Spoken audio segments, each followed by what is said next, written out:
To the Tuesday, February 1st, 2022 meeting of the Transportation Infrastructure Committee of the Metropolitan Council. I am showing Young, Allen, Bradford, Cash, Gamble, Nash, O'Connell, and Swope as present. And that does constitute a quorum for our purposes. On the agenda, I am going to kind of throw some things, slide them around a little bit. Because we do, since this is primarily a housekeeping agenda, and we have overview presentation from our new NDOT director. So with that said, let's very quickly try and dispense of the agenda, and then we can get a quick update from solid waste, and then we will turn things over to Director Alarcombe. So what I'm going to try to do today, as far as a consent agenda, is the following items, and if you want to pull one, just hoot and holler. RS 2022-1369, 1370, 1371. BL 2022-1076, 1077, 1078, 1079, 1080, 1081 and 1082. Any items anyone would like to pull off? Seeing none, I will read the captions. RS 2022-1369 O'Connell, Withers and Young authorizes 1501 Herman Street LLC to construct and install an aerial encroachment at 1501 Herman Street. RS 2022-1370 Parker, Withers, and Young authorizes Nashville Leased Housing Associates 3 to construct and install an aerial encroachment at 900 Dickerson Pike. RS 2022-1371 O'Connell, Withers, and Young amends ordinance number BL 2021-1027 to abandon an obsolete slope easement and temporary construction easement for property located north of and adjacent to the former Fogg Street right-of-way for the Paseo South Gulch project. BL 2022-1076 O'Connell, Allen, Withers, and Young approves the participation agreement between the Metro government through the Nashville Department of Transportation and Multimodal Infrastructure and SP Church Project LLC for sidewalk repairs on Church Street. BL 2022-1077 Toombs, Withers, and Young abandons a portion of easement rights for property located at 503 West Trinity Lane, formerly Winstead Avenue, alley number 1039, and an unnumbered alley. BL 2022-1078 Withers, Young, Swara adopts the revised flood insurance rate map to minimize dangers to life and property due to flooding and to maintain eligibility for participation in the National Flood Insurance Program. BL 2022-1079 Lee, Withers, and Young accepts new public water and sanitary sewer mains, fire hydrant assembly, sanitary sewer manholes, and easements for property located at 3631 Pinhook Road, also known as Hobson Park. BL 2022-1080 O'Connell, Withers, and Young abandons existing sanitary sewer mains, sanitary sewer manholes, fire hydrant assembly, and easements, and to accept a new sanitary sewer manhole, fire hydrant assembly, and easements for property located at 1207 McGavick Street, also known as Gulch Union South Tower. BL 2022-1081 Cash, Withers, Young, and Allen abandons existing public sanitary sewer main to adjust sanitary sewer manholes and to accept new sanitary sewer main for property located at 2405 21st Avenue South, also known as the Blue Pearl Vet. And last but not least, BL 2022-1082 O'Connell, Withers, and Young abandons existing sanitary sewer and water main, sanitary sewer manholes, fire hydrant assembly, and easements to relocate a fire hydrant assembly and to accept new sanitary sewer and water main, sanitary sewer manhole, fire hydrant assemblies, and easements for two properties located at 801 12th Avenue North and 800 14th Avenue North, also known as the Chartwell and Marathon Village. Is there a motion on the consent agenda? All those in favor? Oh, I'm sorry. Oh, I'm sorry. I didn't look up.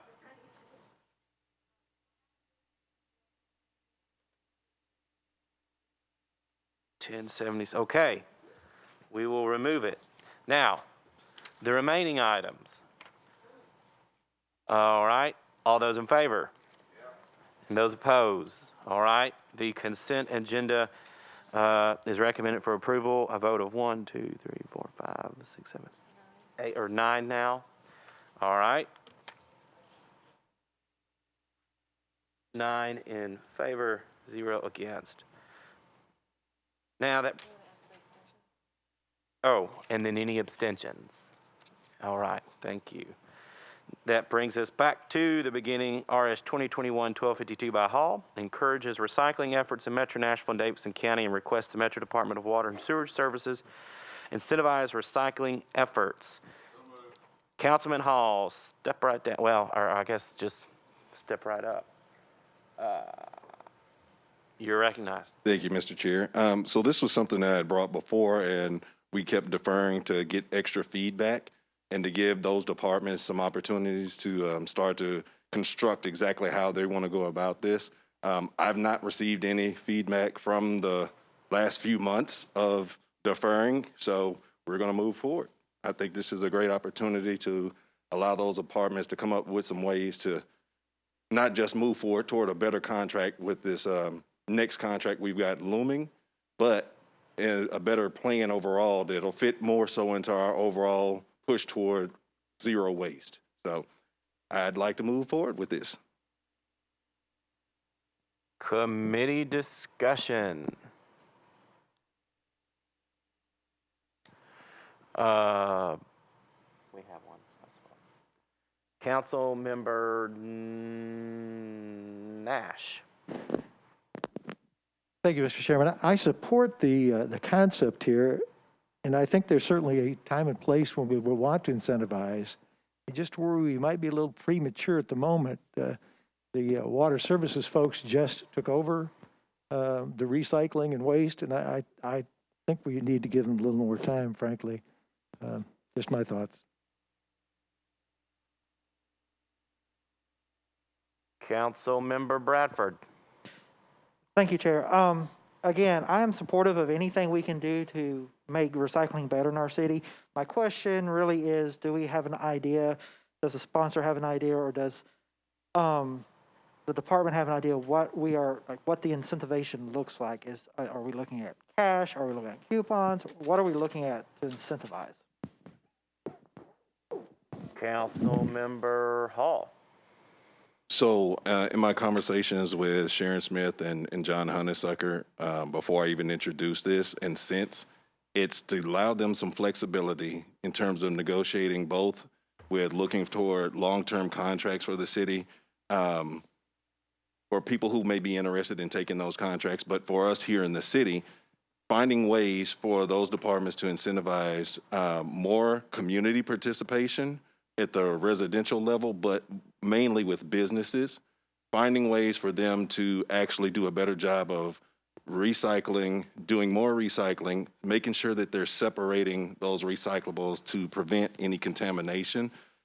Anything that they could come up with that would fit into the way they're operating. And that's why we left it vague intentionally, or not necessarily vague, but open-ended, to give those departments the time to structure it themselves. This isn't something that we're doing, or we're not talking about.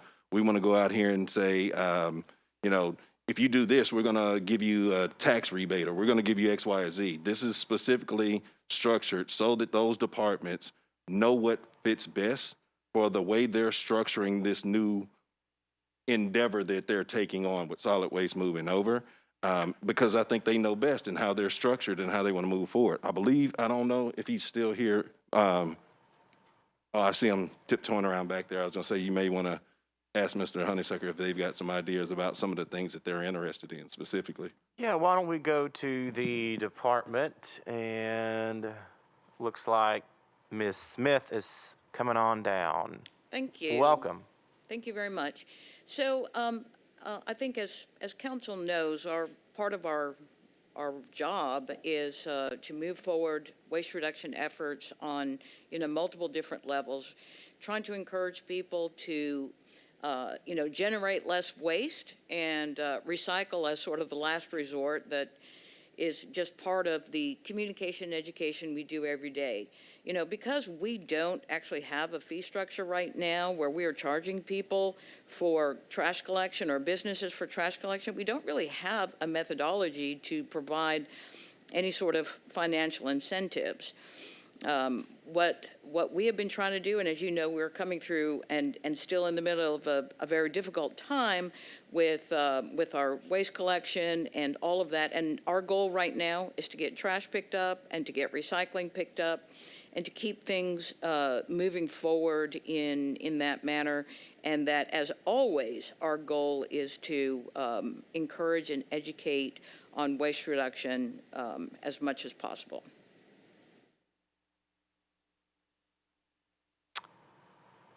Committee discussions or questions?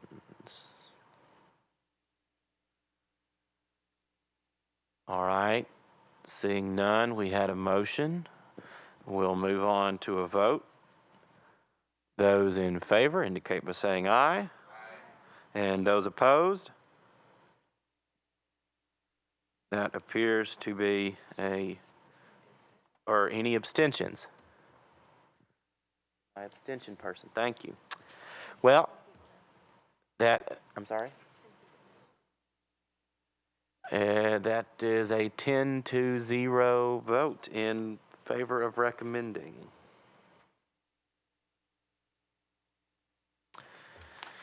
That brings us next to BL 2021-1025, Ann Reese Withers Young and others, and there is a letter from the sponsor that she will be withdrawing, so that will be withdrawn. And next, BL 2022-1076, O'Connell, Allen, Withers, and Young, approves a participation agreement between the Metro government through the Nashville Department of Transportation and Multimodal Infrastructure and SP Church Project LLC for sidewalk repairs on Church Street. Council Member O'Connell. Thank you, Mr. Chair. I'd like to move approval.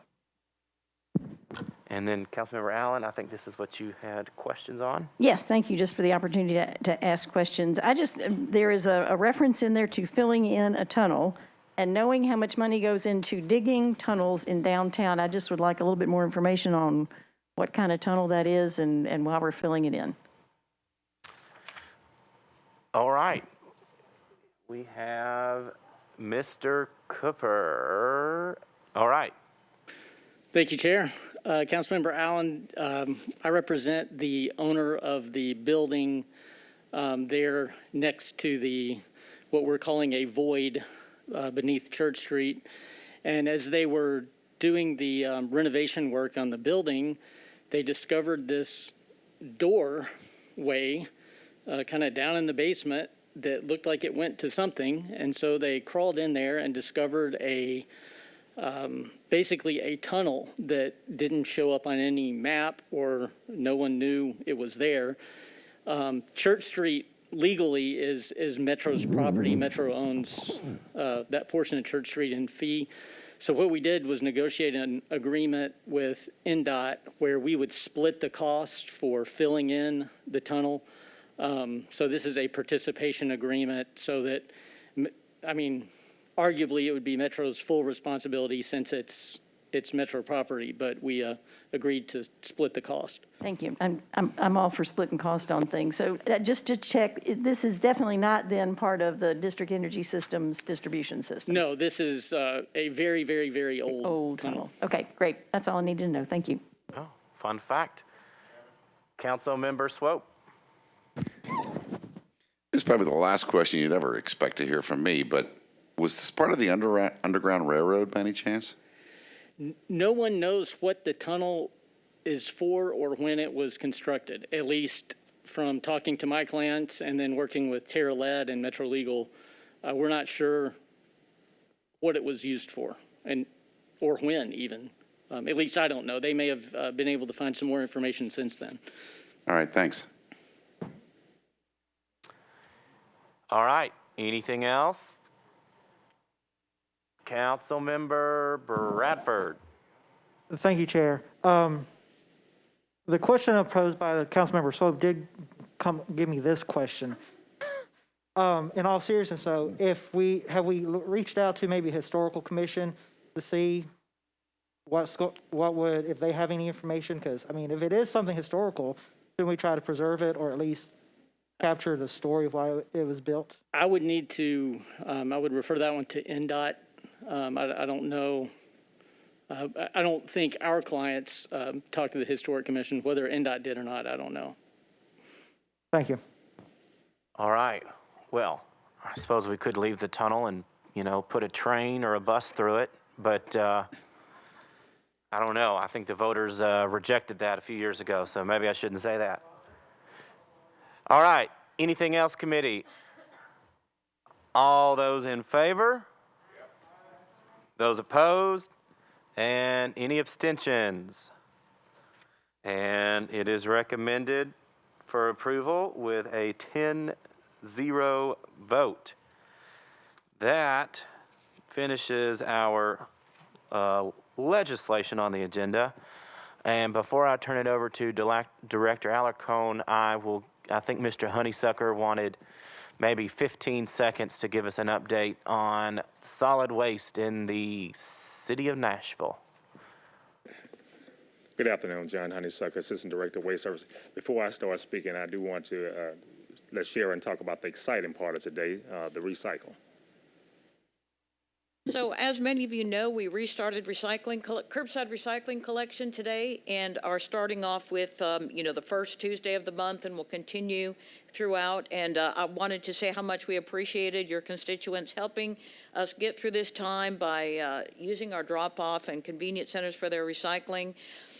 We do want to have any help communicating to residents the importance of making sure that they check their bin and there's no trash in there or anything like that. We want to continue trying to keep the material clean. And as always, if residents have questions about, when will, they've forgotten because it's been 6 weeks, when will my recycling get picked up, they can go to our website at recycle.nashville.gov, look at the calendar or download our app. They can search materials. It's a really great educational tool, but really excited that we're able to restart and get everybody back on curbside recycling. Thank you. I want to follow up with just to talk to you about the state of our fleet right now.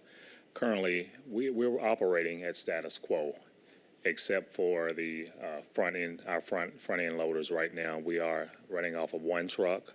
Our plan is to run that to two shifts, not 3, because we don't want to just run it in the ground and not have that one right now. Our fleet, our mechanics staff is working diligently to try to put together and 2 other trucks that should be readily available here in the next day or 2. I know quite a few of the council members are receiving emails, and they are valid, that dumpsters have not been emptied and there's trash on the side. We are sending additional staff out to pick up the trash with the rear loaders on the side that's on the ground, having staff go out and pick that up. So when we do get to that point to pick up that dumpster, once it's dumped, it won't be filled back up immediately based off the trash that was put around it. To also, for safety purposes, health and safety purposes, we don't want the extra garbage on the ground. As for Red River, they are picking up right now. I haven't heard many complaints about that as of this moment. I know there are some backdoor complaints that I'm addressing and sending emails on, so please encourage your constituents to continue to report into the hub. Also, reach out directly to the council members and let me know as soon as possible. I do want to keep a record of all of those misses. It's very important that I submit those into our legal staff per their request. I am open for any questions that you all may have right now. Councilman Bradford. Thank you, Chair. I'm pretty sure I speak for everybody that we appreciate all the hard work that you've done on this. I have a question for Director Potter, if he may. A few, actually.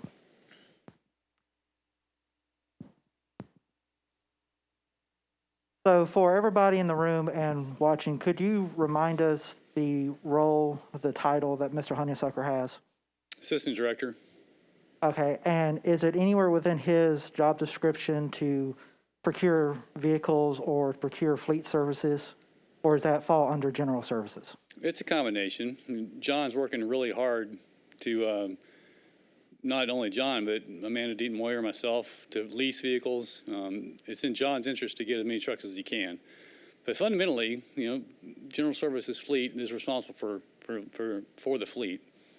So why has Mr. Honeysucker been spending all this time trying to get waste services dug out of this hole? Where has general services been this whole time? They've been working really hard, and I want to make that very clear. Okay. Now, this goes back to something you brought up yesterday, and I want more explanation about, and something we've heard too, is how did we get here? I have no interest in talking about how we got here. We've made that very clear. So I you're wanna not, go you're how not we're going to going answer the forward. question about how we got here, what I'm things not. were not done? Like I'm how did going we, forward. how the city of this size, we raised taxes on our constituents 34%, and now we can't even pick up the trash because we've outsourced everything? Are you realizing that, decisions made in the past have now come to haunt us? All right. Councilman Bradford, we're not going to go down that road. We are getting updates on the current status of what's going on. If you want to hold an inquisition into how we got where we're at, then, maybe the vice mayor could point you into a special committee to have an inquisition of mistakes of Metro's past, and you will have decades and decades of work cut out for you. Director Potter stepped into this situation, as did Mr. Honeysucker, and they have been working to get us on better footing. So I think with that, we're going to move on to Director Alarcon's presentation. She had asked what we might want to hear from her, and I said, well, especially given recent news and the recent memorial, I think it'd be fitting, especially with her background in Vision Zero related things, and with Vision Zero currently open for public comment, that we would love to hear from her on what's going on with Vision Zero at NDOT. And Director Alarcon, once again, welcome to Davidson County. And I think I have turned on your mic. Thank you very much, Mr. Chair. I appreciate this opportunity, and thank you, Council, for giving me this chance to actually share with you the Vision Zero and where we're at. So the first item, the first page, I do have a few slides, but I am gonna run through them pretty quickly so that I can open it up for any questions that you may have. But we just wanted to kind of recap and show you where we are in work in progress, and then what the expectation will be coming forth. So right now, in the month of January, we actually opened up with our first public forum last week and got some great feedback from the community and really enjoyed it. We're now kicking off and going into our 5-year work program that we will be putting together, this is really going to be our initiative of how we're going to activate and move Vision Zero forward. We plan on bringing back before y'all in March that 5-year work plan along with the overall action plan and the overall Vision Zero plan. So you'll actually get a Vision Zero plan with a 5-year implementation work plan to get to that end game of zero fatalities occurring on our roadway. Just real quick, a lot of folks, and I'm are kind of like, what is Vision Zero? Or not quite, sure what that means. And so it is an international movement, and that's what it is. It's a movement, and it's about getting to zero traffic deaths that occur on our roads, and it's mainly done by changing the status quo. So it's asking us as a city to look at how we use our streets different and how we can make traffic overall safety for all modes. Because, one life lost is one too many. So it is a movement. So what we did first over the past few months in putting together where we are today is we've done a lot of public engagement efforts, and I just kind of wanted to share with you and give you an idea of what we've done. We have done online public survey. We actually just closed another one. We've done some intercepted surveys where we've worked through our WeGo folks and got some feedback from them. We had an interactive map. We've done some targeted focus groups. We have had stakeholder meetings as well, and we've done some additional high-level engagement, mainly with our walk and bike update through our walk and bike plan, the Murfreesboro Pike study, and a Metro transportation plan. So all of this has been part of that engagement to get us to where we are today. So in all of this work we've done so far, these are the guiding principles that will be leading us through Vision Zero, and that is traffic deaths are preventable and unacceptable. Human life and safety takes priority over moving cars. Street design should account for human error and be predictable. Managing vehicle speed is a fundamental of saving lives. Traffic safety and improvement should reflect community needs. Quality data and transparent evaluation is needed for all levels of government. Effective prevention requires urgency and an integrated approach, and network connectivity is critical to ensure people can safely access key destinations. I typically do not read off of a page. I don't do that, but I feel this is very important because this will be what we are going to be utilizing as we move forward. So as we continue to have the conversation about Vision Zero and this movement, this is going to be our guiding principles, and that's the only reason why I emphasize this. So how does Nashville compare it? And I felt like this was really important to share with everyone. So this, we always look at this in, per capita of 100,000. I'm missing a zero there, so I apologize. But this is how we actually, and we're not looking really good. We're averaging 14.5 people are either killed or seriously injured out of 100,000 per capita in our city. So again, one life is one too many, and that's why we are using the Vision Zero movement to start having a different conversation with ourselves and our community about getting to zero deaths on our roadway. So in this plan of where we are right now, we have identified a high injury network. This is a kind of looking at it and highlighted. As you can see, 59% of our traffic deaths and serious injuries for all modes are occurring on our high injury network, and 6% of the streets are accounting for that.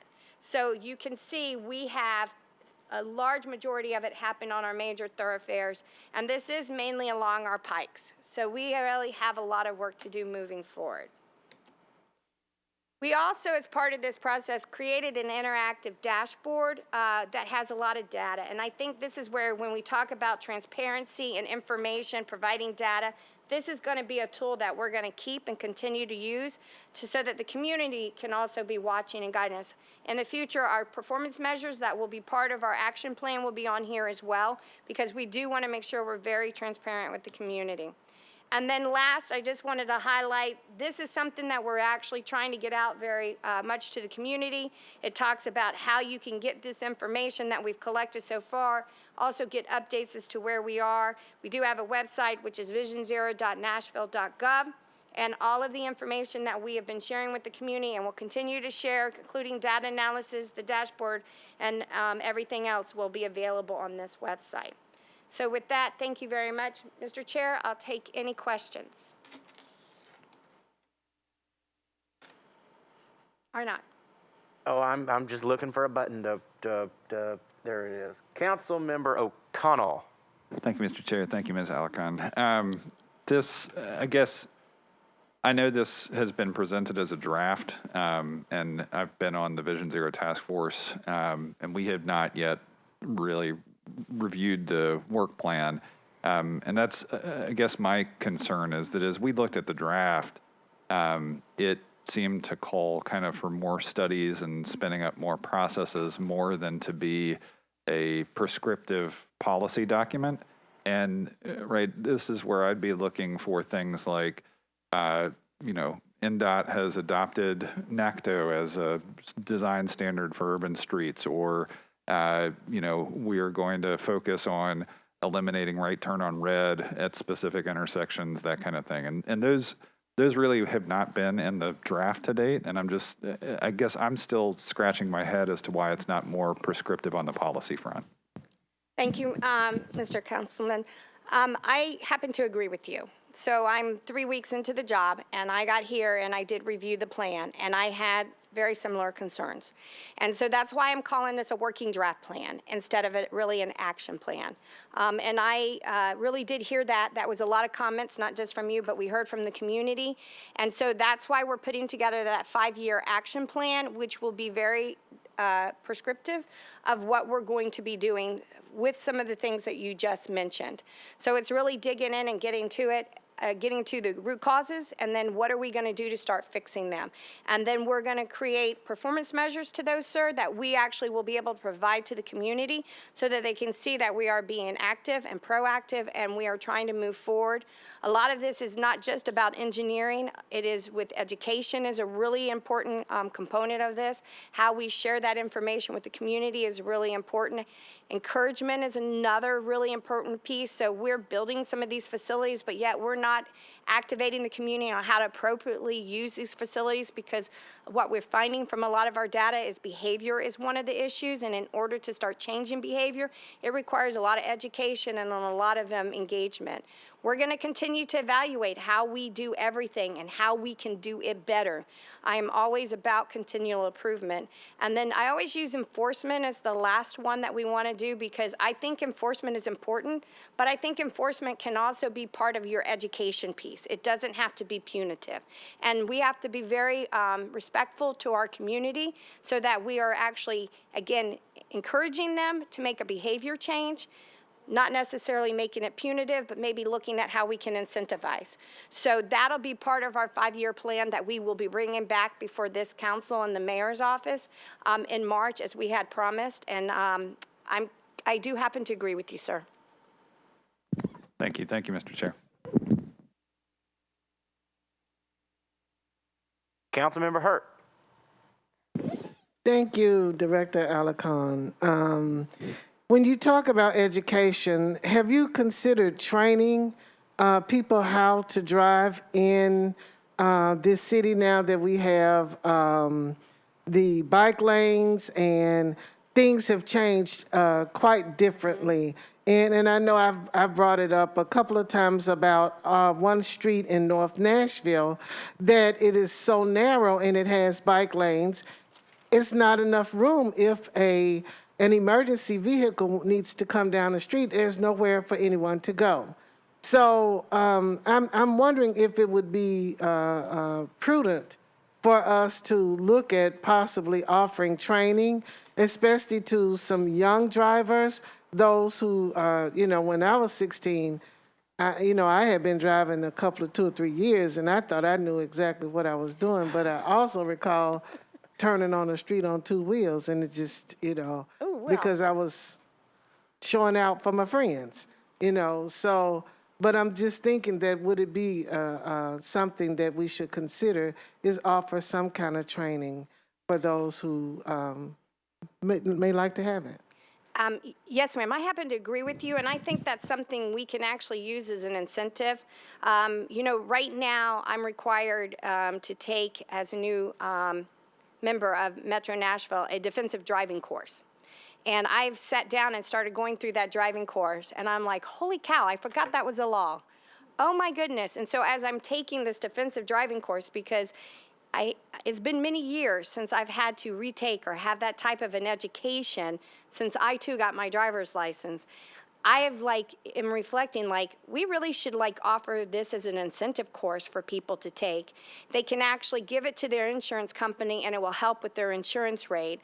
And so it costs money. The companies charge $1, a penny to do it. But how can we partner with them, with the insurance companies, that we can put that training program together as an education piece, offer that free as an incentive, and then they get a certificate that can go toward their insurance.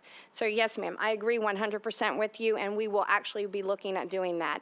I will tell you, because you talked about the narrow streets, many years back, mayor and council actually adopted a complete street policy, but we've never acted on that policy, and that's where the width of the street comes into play.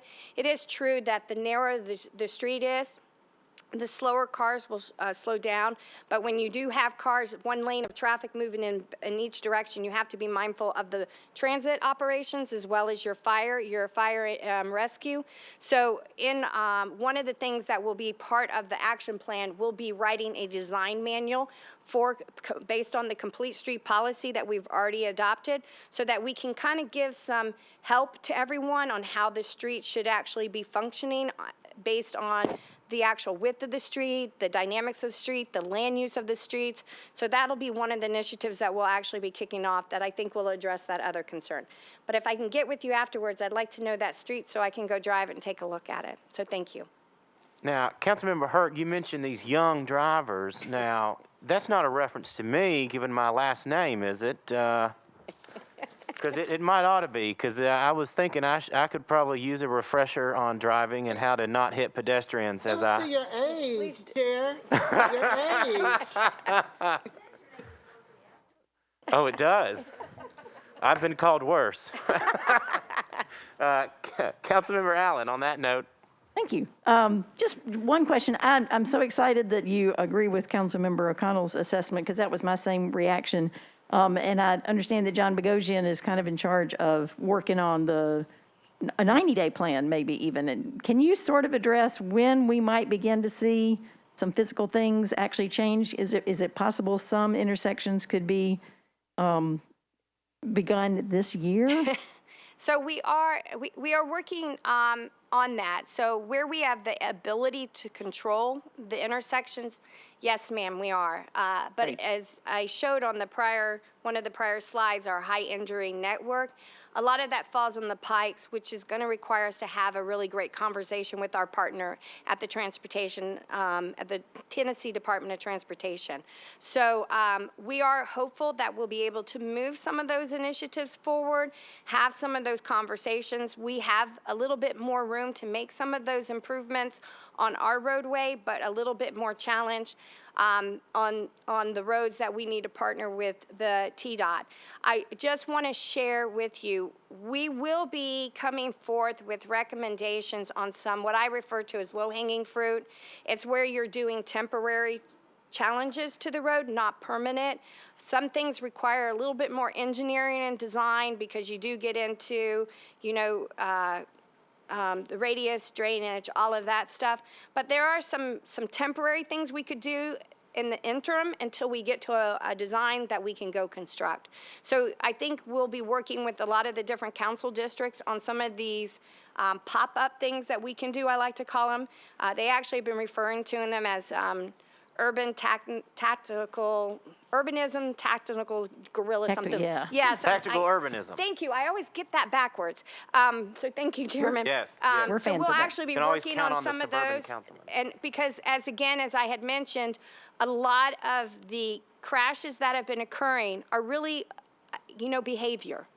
We're human. So some of this opportunity, and I call low-hanging fruit, will give us a chance to go out and do that, to start having the conversation about changing the behavior. And even maybe we'll see some change in behavior so that we can. It is my goal. We lost 128 people last year. I do not want to lose any more. And so I'm going to be pushing really hard on some of those temporary things that we can put into place to start having the conversation. We'll be putting out some heavy education pieces on that, working on some of the, the encouragement pieces as well. So I'm pretty excited. We will have that action plan back before y'all in March, so that's less than 90 days. But some of it we're going to start practicing now. Thank you. All right, any final thoughts, questions? All right, well, Director, we certainly appreciate you putting that together for us, and hope you are finding all the wonderful places to eat here in town. And I found a great place to go have wings. Okay, well, it's hot chicken week this week, by the way, if you like hot chicken. I prefer mine extra mild, but with no other business for the committee, we are adjourned. Thank you.